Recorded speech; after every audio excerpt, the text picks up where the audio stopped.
On this channel, we have talked about words that have different meanings, like blow. You might know that as a verb to do something like this, but then you might also know there's the phrasal verb blow up or blow off, which means something totally different.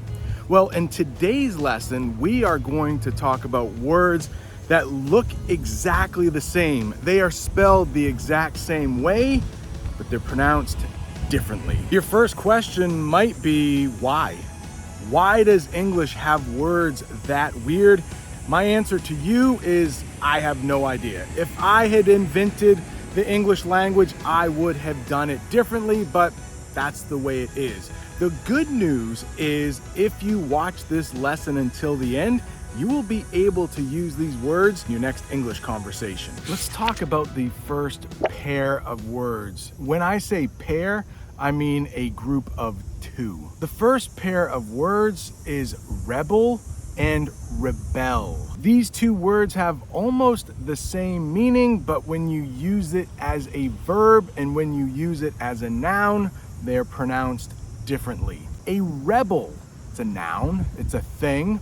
That is someone who doesn't follow the rules. Rebel is a verb, and that is the act of not following the rules. Rebels rebel. I'm going to add another word here, which is the adjective form, and that is rebellious. Guess who I think of when I think of rebels? I think of teenagers.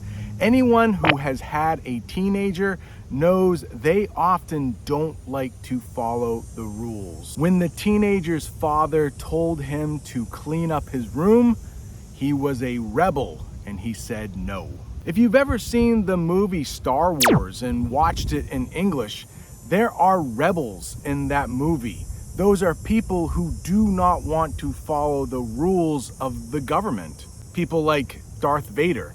They are rebelling against Darth Vader. The teenager rebelled when he told his father no. Teenagers can often be described as rebellious. The rebellious teenager disobeyed his parents by staying out too late. Rebel, rebel, rebel, rebel. Rebel is a person, and that person rebels. It's a hot day out. Can you hear the cicadas in the background? They are making lots of noise. All right, I'm sorry, but I think this next one is really tough. The two words are attribute and attribute. Attribute and attribute. Attribute is the noun. An attribute is a good quality that somebody has. What's an attribute that you think a good boss has? Well, you might say one attribute would be that they are kind. What's an attribute of a good English learner? I would probably say an attribute of a good English learner is that they are a hard worker. One attribute of a good English learner is that they are a hard worker. I'm going to sit in the goals for this one. Attribute is a verb and it means to give credit to someone.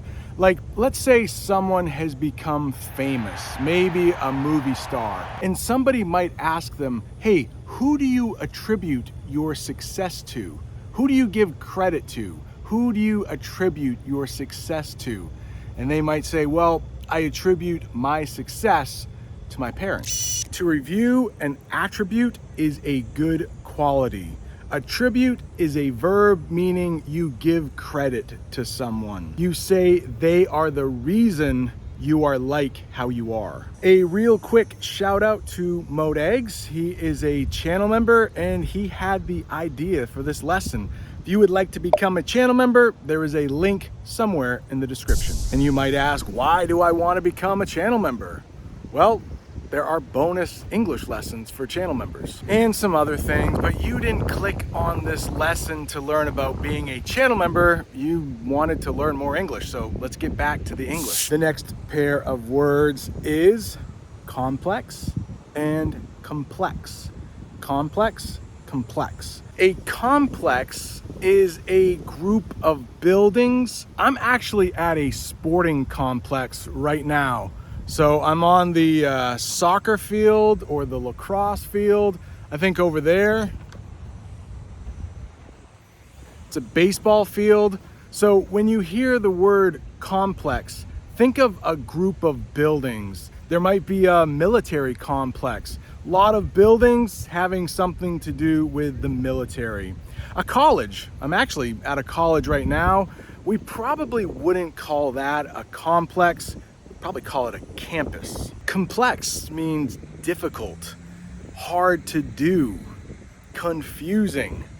Maybe when you were in high school, you had some pretty complex mathematics that you had to do, or some pretty complex math.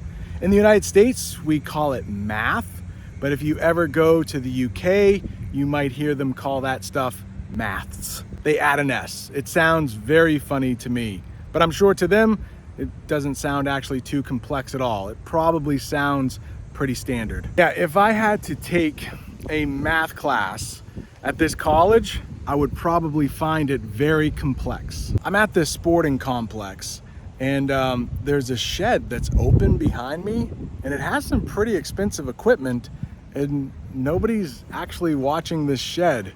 They must feel very safe to leave this open. Luckily, where I live, there isn't a whole lot of crime, but man, there are probably thousands of dollars worth of equipment in that shed.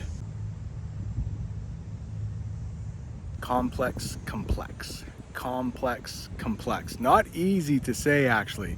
It's a little bit of a tongue twister. A tongue twister is something hard to say in English. Try saying toy boat 5 times. Toy boat, toy boat, toy boat, toy boat, toy boat. Yeah, I mean, I think I said it, but if I said it more quickly, it would be a lot harder. Toy boat, toy, yeah, I can't do it. Let's go sit on the bleachers for this next one.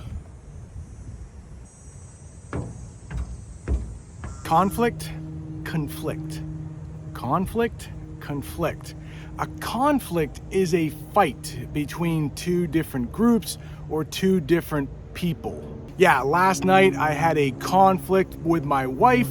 She wanted Mexican food, I wanted Italian food. And a plane is flying over. Can you hear it?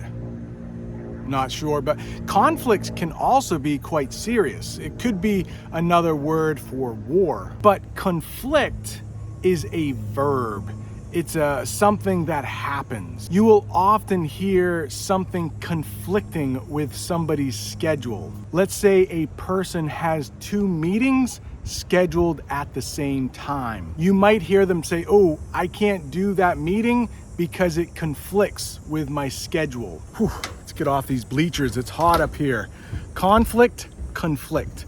Conflict is the noun, conflict is the verb. Let's go sit on these steps for the next one. Hopefully nobody comes out of the door. Console, console. Console, console. A console is a noun. It's a thing. A television, like a big one, might be a console. If you play video games, you might play video games on a console.